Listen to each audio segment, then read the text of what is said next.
On a Saturday night in April of 1975, just about the same time Saigon was falling, the commanding general, Paul Graham, received a phone call from headquarters in Washington telling him, "You need to get ready for 18,000 refugees.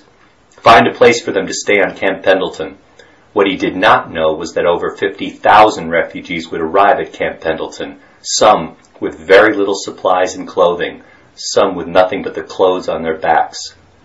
After witnessing 20 years of fighting during the Vietnam War, these evacuees were left displaced and frightened. Some had lost contact with their families during their rush to flee communist decree of Vietnam. Now they were in a new country, in crowded living quarters, and were beginning to realize that their lives as they had known them were over. These new residents were evacuated by the U.S. military from the fallen country of Vietnam. These evacuations became a necessity when the U.S. Embassy realized that the North would surely take over the South. In early March of 1975, evacuations were already taking place by fixed-wing aircrafts in smaller cities bordering Saigon.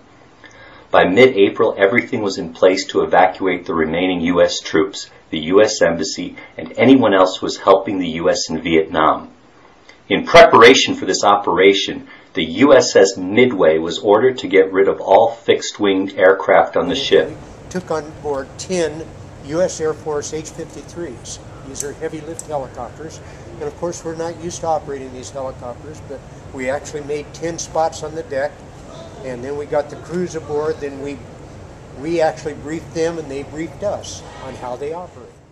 On April 28th at 6:06 p.m., the eve of Operation Frequent Wind, the Tan Son Nhut Air Base was attacked by North Vietnamese Air Force. They proceeded to attack the base until the next morning when all the remaining aircraft were off the ground. Upon attack of the airbase, Major General Homer D. Smith, Jr. advised U.S. Ambassador Graham Martin to stop all fixed-wing aircraft evacuations and begin Operation Frequent Wind. Ambassador Martin rejected the suggestion because he felt that it wasn't necessary at this time. He decided to fly out to Tan Son Nhut Air Base to see the damage himself. Upon arrival, he found General Homer's assessment to be accurate, and at 10 a.m. he contacted Washington and told them to begin the helicopter phase of the evacuation.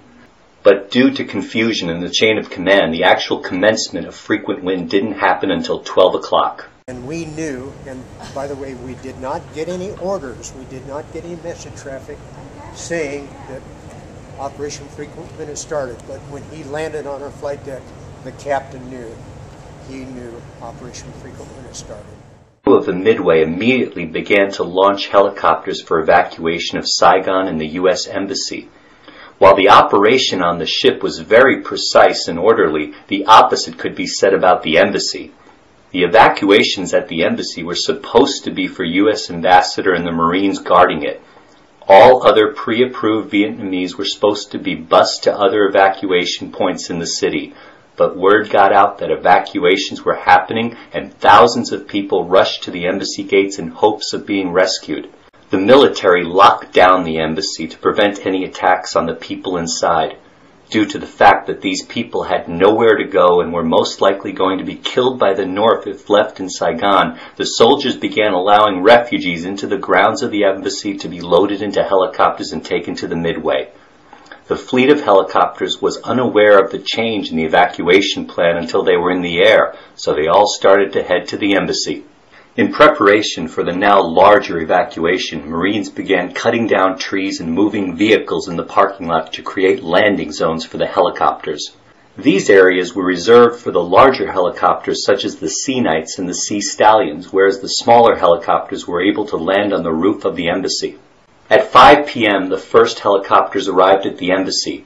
As soon as it touched down, it was back in the air and loaded with the first batch of refugees.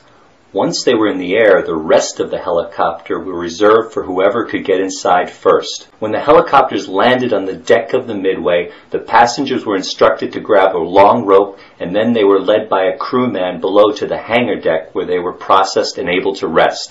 The helicopters were shuttling refugees to the Midway for the rest of the day. The plan was to stop evacuations at 11 p.m. due to safety reasons and pilot fatigue. Major Keane was the one in control at the embassy. Major met with Ambassador Martin to request him to contact the Oval Office and continue operations into the night. By 2 in the morning, one Sea Knight and one Sea Stallion was landing in the parking lot every 10 minutes. At that time, it was estimated that 1,000 American and Vietnamese evacuees were still at the embassy. At 4:30, the remaining evacuees were mostly Marines. These Marines were ordered to meet inside the building because the crowds outside the embassy gates were starting a riot. The crowd finally broke through the gates and rushed the embassy. At this point, the remaining evacuees went to the roof to be evacuated. At 4:58, Ambassador Martin was lifted off the roof of what was left of the U.S. Embassy. During the course of Operation Frequent Wind, an unknown number of Vietnamese helicopters flew from what was left of South Vietnam into the South China Sea, where the fleet of U.S. ships was conducting the evacuations. These pilots knew the whereabouts of the fleet by following the U.S. helicopters that were leaving the country. As they came on board, they brought many weapons with them, and we had very specific orders. They had sidearms, a lot of rifles and ammunition. Well, the captain put out very specific orders. Every piece of any weapon goes over the side. Everybody that climbed out of a Huey, if they had a weapon, we took them from them, and they went over the side. We threw them overboard. With this onslaught of foreign helicopters, decks became very crowded and the bigger U.S. helicopters were unable to land, so crewmen and evacuees began to push the helicopters overboard to make room. Some pilots were ordered to drop off their passengers, then fly out to sea and ditch their helicopters. One of the most notable stories from all of Operation Frequent Wind was the landing of the Cessna 01 Bird Dog observation plane on the USS Midway. Pilot Major Bao of the Vietnamese Air Force was behind the wheel of the Cessna along with his wife and 5 children crammed in the back seat. Major Bao didn't have a radio in his plane, so he wrote a note on a piece of paper and dropped it onto the deck of the Midway. The message read, "Can you move these helicopters to the other side? I can land on your runway. I can fly 1 hour more. We have enough time to move. Please rescue me. Major Bao, wife, and 5 child." When the helicopters were finally moved out of the way, Major Bao approached the deck and made a perfect landing. The crew rushed to the plane and applauded Major Bao as he exited the aircraft. They climbed out of the cockpit. Here come all these little kids. And my flight deck crew was just whooping and hollering. They were so happy. And so it ended. For me, a terrifying experience. But for the thousands of Vietnamese who got out and who now face the difficult task of trying to adjust to new cultures, for those left behind in fear, I'm afraid it is all just beginning. Ken Kashiwahara, ABC News.